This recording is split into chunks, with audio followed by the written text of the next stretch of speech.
O cientista político Carlos Sanches Berzain, diretor do Instituto Interamericano para a Democracia, denuncia há anos a condição de escravos dos médicos cubanos no programa Mais Médicos. Para além da violação dos direitos humanos dos profissionais cubanos, Berzain denuncia seu uso como forças de ocupação do regime ditatorial cubano. Em um artigo publicado no jornal Diário das Américas em janeiro deste ano, Berzain explica como funcionam as forças de ocupação. Ouça o texto. O envio de médicos ao mundo pela ditadura cubana, com a falácia da solidariedade ou cooperação, é a aplicação, no século XXI, do internacionalismo castrista que iniciou as guerrilhas na América Latina desde os anos 60. A ditadura integrou uma força política internacional com sua maior fonte de receitas organizada com pessoas subjugadas, usadas em doutrinação, infiltração, inteligência, controle social, mobilizações e segurança, cobrando bilhões de dólares pelos serviços profissionais com os quais encobre sua intervenção. Os médicos escravos são as forças de ocupação castro-chavista. O regime cubano informou que seus médicos trabalham em 62 países e que, em 35, Cuba cobra pelos serviços médicos. A venda de serviços profissionais, basicamente médicos, é a principal receita declarada da ditadura cubana, com um montante estimado de 11,5 bilhões de dólares por ano, entre 2011 e 2015. A segunda maior fonte de receitas é a das remessas vindas de cubanos nos Estados Unidos, de 3,3 bilhões de dólares em 2015. Em terceiro lugar, o turismo, com 2,8 bilhões em 2016. Os médicos cubanos trabalham pelo e para o regime, em 24 países da América Latina e do Caribe. Brasil, Venezuela, Bolívia e Equador se destacam pelo número de médicos cubanos sob a dependência e controle do Estado cubano, através de contratos pelos quais Cuba recebe o pagamento pelos serviços prestados, e desse pagamento só uma parte, que se estima ser inferior a 25%, é recebida pelos médicos. A Organização Pan-Americana de Saúde, OPAS, é intermediária do sistema escravista do século XXI. Na ditadura de Cuba, estudar para ter uma profissão é uma porta para o futuro, com vistas a formar parte da estrutura de poder ou libertar-se em algum momento da opressão, mas tem o preço da doutrinação e do recrutamento obrigatório para servir incondicionalmente o regime.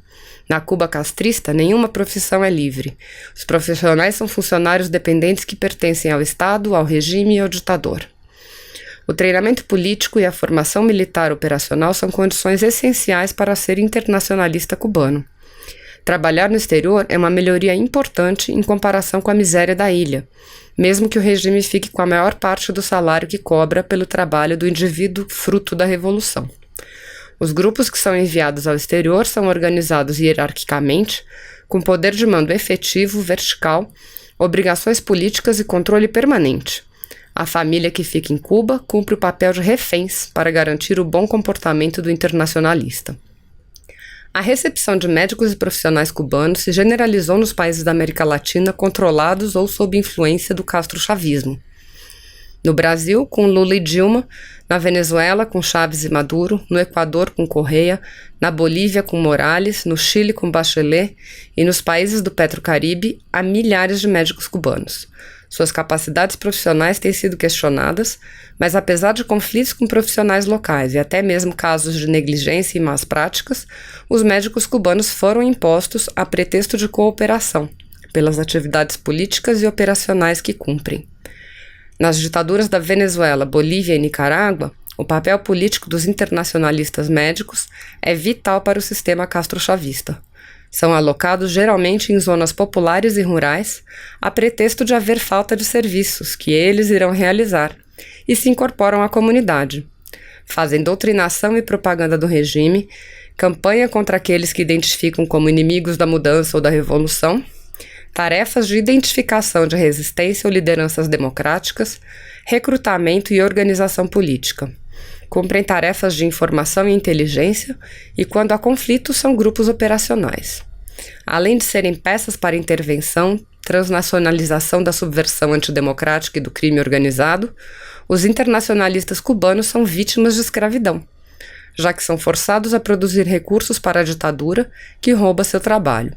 As provas são as fugas de médicos na Venezuela e na Bolívia e as revoltas de médicos cubanos no Brasil, denunciadas pelo jornal New York Times sob o título A Gente Cansa de Ser Escravo. Se você apoia Jair Bolsonaro, curta este vídeo. Manifeste a sua opinião e compartilhe para que a vontade do povo brasileiro seja conhecida.